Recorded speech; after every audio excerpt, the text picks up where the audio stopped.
Mathematics एक ऐसा subject है जो कुछ लोगों के लिए तो बाएं हाथ का खेल होता है और उनको पसंद भी आता है, लेकिन कुछ लोगों के लिए टेढ़ी खीर की तरह होता है और उन्हें ये सब्जेक्ट जरा भी पसंद नहीं होता। ऐसा कहा जाए कि कई लोग तो इससे नफरत भी करते हैं, तो ये गलत नहीं होगा। सब्जेक्ट से नफरत अपनी जगह, लेकिन मैथ में अपना कंट्रीब्यूशन देने वाले लोगों को बहुत ही इज्जत दी जाती है, चाहे वो कोई भी हो, मर्द हो या औरत, कोई हिंदुस्तानी हो या अंग्रेज। आज हम एक ऐसे इंडियन मैथमेटिशियन की कहानी के बारे में जानेंगे जिनका नाम आज भी बहुत इज्जत और मोहब्बत से लिया जाता है। पूरी दुनिया में भारत का परचम ऊंचा करने वाले मैथमेटिशियन का नाम है श्रीनिवासा रामानुजन। आज की हमारी बुक, जिसका टाइटल है the man who new infinity, जो कि एक ऑटोबायोग्राफी भी है, इसे लिखा है रॉबर्ट कैनिगल ने। रॉबर्ट ने 7 बुक्स और 400 आर्टिकल्स लिखे हैं। उनकी इस बुक, जिसके बारे में आज हम बात करेंगे, इस पे एक फिल्म भी बन चुकी है। क्या आप रामानुजन के बारे में जानते हैं? कौन थे वो? क्या किया था उन्होंने? रामानुजन एक जीनियस मैथमेटिशियन थे, रॉयल सोसाइटी के फेलो बनने वाले दूसरे भारतीय और कैम्ब्रिज के ट्रिनिटी कॉलेज के फेलो बनने वाले पहले भारतीय आदमी थे। रामानुजन इस दुनिया से चले तो थोड़ी सी ही उम्र में गए थे, लेकिन अपने पीछे वो बहुत कुछ छोड़ गए थे।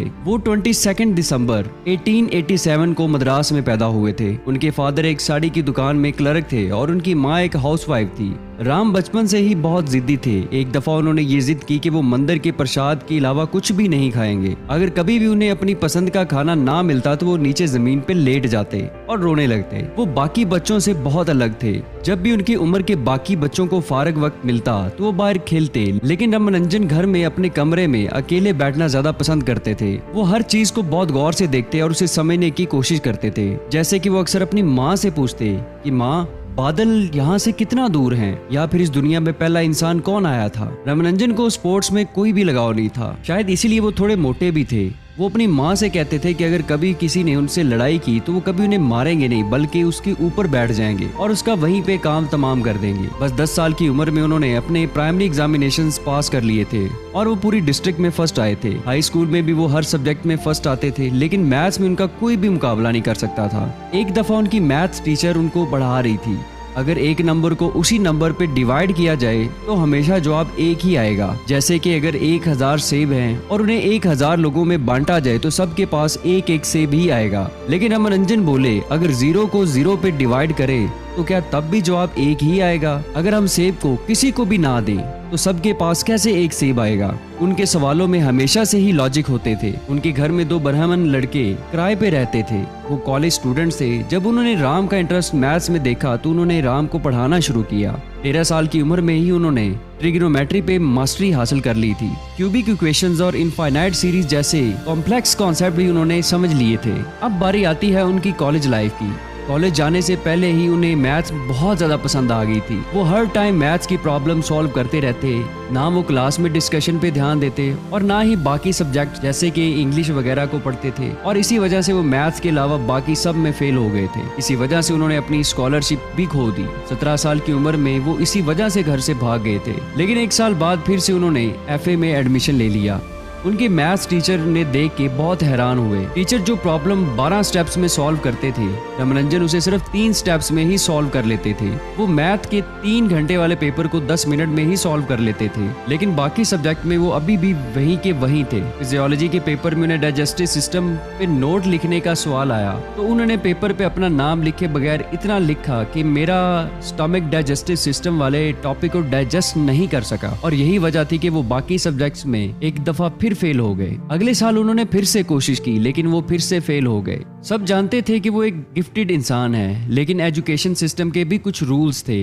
वो सिर्फ मैथ्स में पास होने पर उन्हें डिग्री नहीं दे सकते थे। 20 साल की उम्र में ना ही उनके पास कोई डिग्री थी और ना ही कोई जॉब और ना ही कोई डायरेक्शन। वो बस अपने घर की छत पर बैठे मैथ्स की प्रॉब्लम्स को ही सॉल्व करते रहते थे। सुबह से शाम और शाम से सुबह हो जाती थी, लेकिन वो अपनी इक्वेशंस और थ्योरम्स की दुनिया में ही गुम रहते थे। उनके माँ बाप उन्हें समझाते थे, लेकिन एक दिन वो भी तंग आ गए। उनकी माँ ने वही किया जो बाकी सब माएँ करती हैं, उन्होंने उनको शादी करने का कहा। उनकी माँ को 9 साल की एक लड़की जो बहुत खूबसूरत थी वो रमनंजन के लिए पसंद आई। उसका नाम था जानकी। उनकी माँ ने रमनंजन और जानकी की कुंडली मिलाई और उनकी शादी तय कर दी। जानकी के माँ बाप बहुत गरीब थे, वो उन्हें जहेज में सिर्फ तांबे के बर्तन ही दे सकते थे। रमनंजन सिर्फ 21 साल के और जानकी 10 साल की थी जब उनकी शादी हो गई। शादी वाले दिन ही वो उनके घर रात 1 बजे पहुंचे क्योंकि ट्रेन ही लेट आई। और भी बहुत बुरे वाकयात हुए इस शादी में। शादी के बाद अब रमनंजन सारा दिन घर नहीं बैठ सकते थे। उन्हें कोई नौकरी ढूंढ के अपना घर चलाना था। ये बहुत मुश्किल था। उन्हें नौकरी तो ना मिली लेकिन स्कॉलरशिप मिल गई जिसमें उन्होंने मैथ्स का ही काम करना था और उस काम के उन्हें महाना 25 रुपए मिलते थे। आहिस्ता आहिस्ता वो अपने काम की वजह से मशहूर होते गए।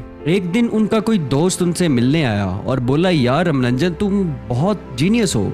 रमनंजन ने जवाब दिया कि तुम मेरी कोहनी देख लो, ये तुम्हें मेरी कहानी बता देगी। उनकी कोहनी इंक की वजह से काली हो चुकी थी। वो उससे बोर्ड पे लिखी गई इक्वेशंस को मिटाते थे। उनके दोस्त ने कहा, तुम पेपर क्यों नहीं इस्तेमाल करते?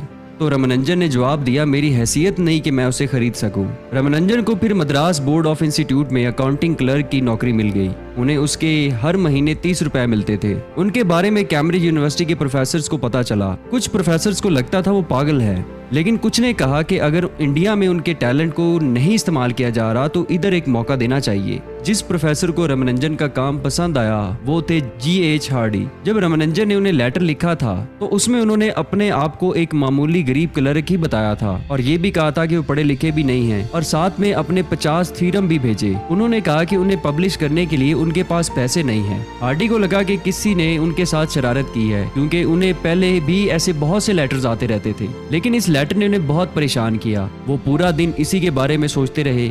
उन्होंने वो लेटर रात को अपने दोस्त को दिखाया और 3 घंटे तक इसी के बारे में डिस्कस करते रहे। हार्डी को यकीन हो गया कि ये कोई झूठ नहीं है, कोई आम बंदा ऐसे थ्योरम इमेजिन भी नहीं कर सकता। हार्डी इंडिया ऑफिस को लेटर लिखा और उन्हें कैम्ब्रिज भेजने के लिए कहा, लेकिन रमनंजन ने मना कर दिया। वो एक पक्के ब्राह्मण हिंदू थे और अपने खानदान की रवायत को बाहर जाके नहीं तोड़ना चाहते थे। लेकिन एक दिन उन्होंने कोई ख्वाब देखा और बाहर जाने के लिए राजी हो गए। जब वो इंग्लैंड गए तो उधर स्प्रिंग का मौसम था। वो अपने आसपास फूल देख के बहुत खुश हो गए थे। वो कहते हैं ना कि जैसा देश वैसा भेष। रमनंजन ने भी वेस्टर्न कपड़े पहनना शुरू कर दिए, लेकिन चप्पल हिंदुस्तानी ही पहनते थे। हार्डी उनकी बहुत तारीफ करते थे। वो कहते थे आज तक रमनंजन जैसा जीनियस मैथमेटिशियन उन्होंने नहीं देखा। उन्होंने ये भी कहा कि मैंने इसे खोजा जरूर है लेकिन इसे बनाया मैंने नहीं। रमनंजन ने खुद अपना आप बनाया है। 1914 में वो इंग्लैंड गए थे और 1915 तक उनके 9 पेपर्स पब्लिश हो चुके थे। इंडियन स्टूडेंट्स उनको बहुत पसंद करने लग गए थे। वो कभी कभी बाहर घूमने भी जाया करते थे। वो थिएटर में एक प्ले बार बार देखने जाते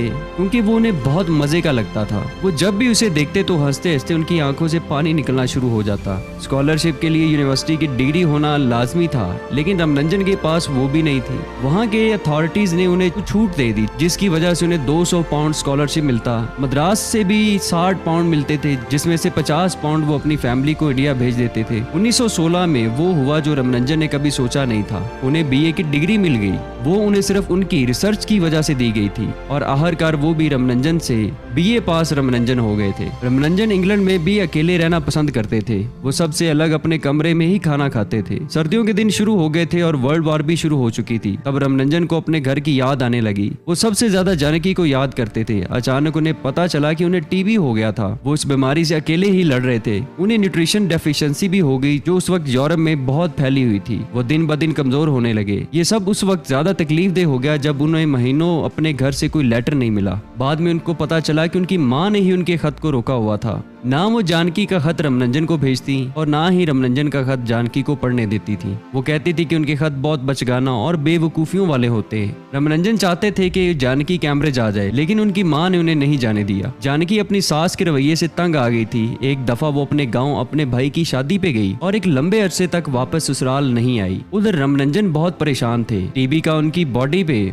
और इस परेशानी का उनके दिल पे बहुत असर पड़ रहा था। उनका वजन भी बहुत कम हो गया था। डॉक्टर्स ने उन्हें गोश्त वगैरह खाने का बोला, लेकिन वो वेजिटेरियन खाना ही खाते थे। उन्होंने जिंदगी में कभी भी नॉन वेजिटेरियन खाना नहीं खाया था और उन्होंने डॉक्टर्स को कहा कि वो कभी भी ये नहीं खाएंगे चाहे उन्हें कुछ भी हो जाए। 1917 उनके लिए बहुत मुश्किल साल था। दुनिया में जंग छिड़ी हुई थी, बीमारी ने उन्हें घेरा हुआ था, खानदान की कोई खैर खबर नहीं थी और कपकपाने वाली सर्दी में वो बिल्कुल अकेले थे।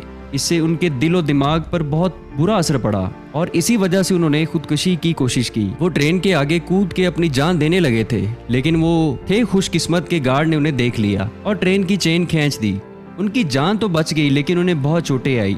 वहां से उन्हें पुलिस स्टेशन ले जाया गया। हार्डी उन्हें लेने पहुंचे। पुलिस उनको जेल में बंद करना चाहती थी, लेकिन हार्डी ने उनसे झूठ बोला कि ये रॉयल सोसाइटी के फेलो है। उधर उस सोसाइटी के फेलोज को गिरफ्तार नहीं किया जा सकता था। जब पुलिस ने देखा कि वाकई ये एक जीनियस मैथमेटिशियन है, तो उन्हें छोड़ दिया गया। इस वाकये के 1 महीने बाद हार्डी का बोला गया झूठ सच साबित हुआ। वो 105 लोगों में से वाहिद भारतीय थे जिन्हें रॉयल सोसाइटी का फेलो बनाया गया। इस साल सिर्फ 15 लोग ही सिलेक्ट हुए थे। रामानुजन को यकीन ही नहीं आ रहा था। वो फाइनली मई 1970 में FRS बन गए थे। उनके बाकी दोस्तों ने उनकी हेल्थ को देखते हुए सजेस्ट किया कि अब उन्हें इंडिया वापस चले जाना चाहिए। इंडिया में इंडियन मैथमेटिकल सोसाइटी उनकी वापसी और उनकी अचीवमेंट का जश्न मना रही थी। वो इंग्लैंड से मार्च 1919 में जंग खत्म होने के बाद वापस आए। सब लोगों ने उन्हें बहुत अच्छे तरीके से वेलकम किया और उनकी माँ और उनका छोटा भाई उन्हें लेने आए थे। घर जाके वो जानकी से मिले। उस वक्त वो 18 की हो चुकी थी। उन्हें प्रोफेसर बनने की ऑफर हुई, लेकिन उन्होंने अपनी तबीयत की वजह से मना कर दिया। वो कहते थे कि अब वो बस 35 साल तक ही मुश्किल से जी सकेंगे। उस वक्त जानकी ने उनकी बहुत मदद की। वो आखिरी वक्त तक उनके साथ खड़ी रही। अप्रैल 1920 में उनके पेट में बहुत दर्द हुआ और उस वजह से वो सिर्फ 32 साल की उम्र में ही ये दुनिया छोड़ के चले गए। ये थी श्रीनिवासा रामानुजन की जिंदगी की कहानी। उनकी लाइफ से हमें ये लेसन मिलता है कि सक्सेसफुल होने के लिए आपको फेलियर का सामना भी करना पड़ता है। वो एक परफेक्ट इंसान तो नहीं थे, लेकिन उन्होंने अपने पैशन को कभी नहीं छोड़ा। कई लोग उन्हें पागल भी समझते थे, लेकिन एक हीरे की पहचान एक जौहरी ही कर सकता है। इस हीरे को भी एक इंसान ने पहचाना था। वो थे J.H. हार्डी। रामानुजन एक गॉड गिफ्टेड और सेल्फ मेड इंसान थे। मैथ्स में उनके कंट्रीब्यूशन की वजह से उन्हें कभी नहीं भूला जाएगा और हर हिंदुस्तानी उन्हें हमेशा याद करता रहेगा। इस तरह की मजीद ऑटोबायोग्राफी की बुक्स अगर आप देखना और सुनना चाहते हैं तो हमें कमेंट सेक्शन में लाजमी बताएं। मुझे उम्मीद है हमारी ये वीडियो आपको पसंद आई होगी। अगर आपको हमारा ये कंटेंट अच्छा लग रहा है तो अपने दोस्तों के साथ लाजमी शेयर करें। मिलते हैं अगली वीडियो में। Thank you for watching best solutions in a short time.